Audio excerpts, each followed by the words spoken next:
Hey, I'm Matt Caruso. In this video today, I'm going to talk about my experience with the CANSLIM investing system as created and taught by William J. O'Neill, one of the best investors of all time. I don't want to just speak about what the system is. I really want to speak about my journey with it, what it's like to work with, has it been effective, and what have I done with it over my years of experience. Now, I just want to explain CANSLIM was first described in the phenomenal book, How to Make Money in Stocks by William J. O'Neill. William O'Neill is one of the original market wizards in the book by Jack Schweiger. He started Investors Business Daily as an investment research services, just a brilliant investor. Now, CANSLIM is the acronym he created for discovering what are the highest potential growth stocks in the market. This was my first introduction to active investing in the market. I was watching CNBC one day with my dad when I was a teenager, and William O'Neill was on. And I think it was summertime, and I said, whoa, this is really interesting. Just the way he spoke, what he mentioned. And the next day I went to go buy the book at the bookstore. And I guess that was history. I was hooked from that point on, and all I ever wanted to do was trade for a living and be a trader. Now, I want to just everyone refers to the book, How to Make Money in Stocks, and the CANSLIM system.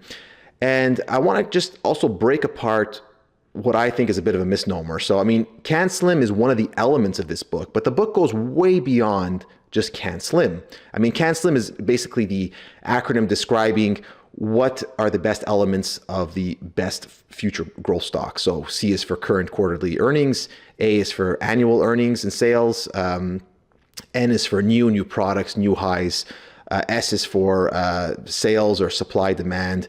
L is for leadership. We're talking relative strength. I is for institutional sponsorship. And M is for market direction. So there isn't really any discussion there about when to buy and sell these stocks. So CANSLIM really discusses the foundation of what type of stocks to look at and what are the criteria fundamentally of these companies. But when to actually buy them, William O'Neill uses chart patterns. My background, I'm a chartered market technician. I'm also a chartered financial analyst, and that really straddles the two sides of the business of fundamental and technical analysis.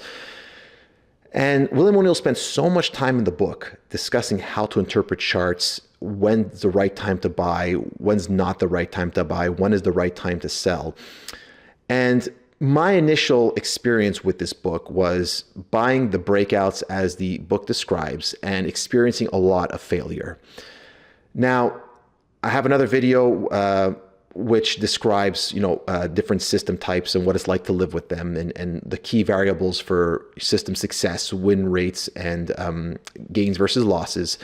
And what William O'Neill doesn't describe in this book, but for someone who has a little more experience or has read different parts of the technical analysis discipline, is essentially it's a trend following system. So you're looking for these stocks that have all these great fundamental criteria, and then you want to time them by the breakouts and hold them for extended periods of time until the technical action or the fundamental action says that it's not worth holding anymore. So you're looking to find significant trends in fundamentally strong companies. Now, the typical characteristic of any type of trend following or breakout strategy is high failure rates. And for someone who is, coming to this for the first time, and you can say, well, there's, so many great elements to this company and look at all this amazing growth and this has every single criteria, and you buy the stock and it immediately falls. Psychologically, it's difficult to have to say, I've kind of committed so much effort into understanding the company and why they're leaders in their industry. It's difficult to say, now I need to sell the stock because it just went down a little bit. And, William O'Neill touches on about the need to cut your losses, how critical that is. Even when I was a day trader and market maker, that foundational lesson taught to me by William O'Neill has to probably be the most foundational lesson I learned from him, is that need to cut your losses, to limit your risk. It's the only way over time you can succeed. And because if not, you end up stuck in a stock that just falls apart. And that happens way more often than you believe. And then after, you can never really make those losses back, or it's an insurmountable amount of effort. Now, the fact that you have all of these losses also makes it very difficult to live with this type of system. So you're looking at the book, and the first 100 or so pages shows all of these past winners, and you see winner and winner, winner. And it's almost kind of, a survivorship bias in a sense, whereas, we're looking at just this best crop of companies that had this criteria and how they did. And you're not noticing all these other stocks along the way that just didn't quite measure up to that same kind of advance. So the great thing about the book is that it's really showing you what's possible, what kind of moves, what to expect. Because again, most people, when they have gains, want to take their gains. But if you take them too soon, you, number one, don't cover all of your losses, which will be there. And two, you spend so much time trying to find this incredible company. If you finally sell too early at the cusp of where it's going to rocket off 300%, well, you missed a substantial life-changing opportunity. So it's important to understand that not every stock will be that powerful. And you need to survive in the meantime when you get a lot of stocks that don't really deliver those kind of returns. Now, again, there's so much in this book. It's so deceptively simple in terms of its title, in terms of how it's written. There's so much knowledge. I always say I wish it was a 10-volume set. And I kind of had to go through every element of this book and almost relearn and reteach myself the same lesson. I mean, I guess, the stubbornness of a young guy who thinks he can just dominate something right away, says, oh, I know what I'm doing, and I understand that, and living through it is a different experience. But really, he mentions in the book, Bill O'Neill, that, hey, maybe only 1 or 2 out of 10 will be these great winners. In reality, I think it's even less than that, because there's a lot of stocks you're going to try and they're not going to work, or they're going to be small gains. So you need to be able to take profits when it's not a substantial winner, and you need to be able to know or identify when it is a substantial winner. So there's all these nuances that is not covered by CANSLIM. It's in the book, but there's a lot to it in terms of real-time application that takes a lot of experience. So I think, Bill O'Neill did an incredible job of writing this book. The way he was able to, bring so much information into such a small package. I think the only issue is that it seems deceptively simple. And the concept, when you finally learn it all, it is simple in nature. I mean, it's not rocket science. It's the applications, the everyday coming ready, the everyday, every week doing your work, preparing to find these quality companies. That's really what is the difference between those who succeed and those who fail. Anyone can make money in a bull market. I mean, the stories are endless of people who took a few $1,000s and made 6 figures, or took 6 figures and made millions. There's very few people who can keep those gains and keep growing it over the long term. And the difficulty comes in difficult markets when systems don't work optimally, and it's a difficult environment. In fact, there's even one chapter where he says, word to the wise, none of this will work in a bear market. Well, it takes experience then to understand when it's a bear market and to have all of the right tools to adapt back and forth. And that also, the book doesn't even discuss portfolio management and risk management, in a sense, at a portfolio level, and how to manage position sizing, which again is so critical. If you have an incredible winner that doubles or triples, but you have 5% of your portfolio in there, well, congratulations, you moved your entire portfolio by 5 or 10%, which is hardly the earth-shattering gains that you're looking to make in the first place. So my experience with CANSLIM actually was a lot of frustration at first. I mean, I was a kid. I still remember, I was in college and university and trying to buy some of these stocks. And some of the first ones I found were these great companies, Garmin, which was the beginning of GPS navigation, Marvel Technologies, which is still a great technology company.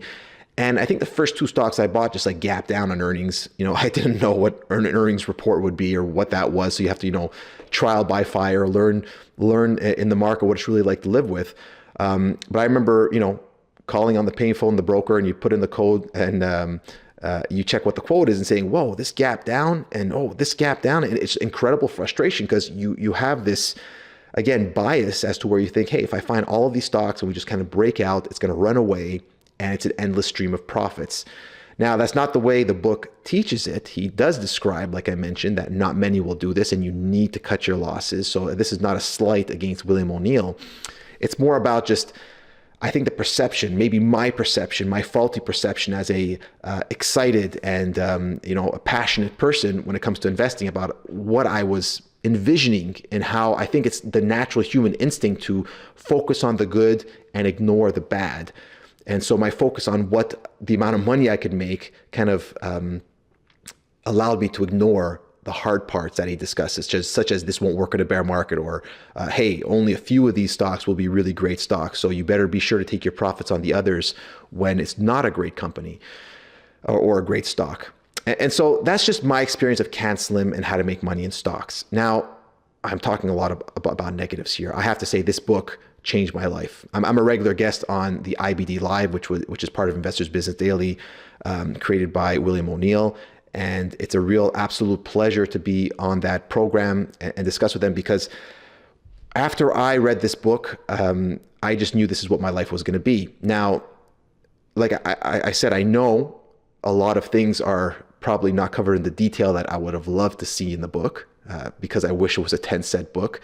But does that say anything against CANSLIM? I still believe that CANSLIM is the best thing that has ever been written about market-wise in terms of finding these incredible growth opportunities. So looking beyond the timing, the portfolio management, the risk management, the position sizing, when to all this other stuff where, people will have a lot of opinion about how to do that, and whether breakouts are the best way or using alternate buying strategies like I use and I've learned.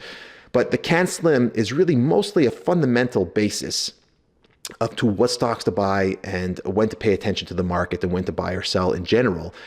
And I found that to be true for my entire investing career.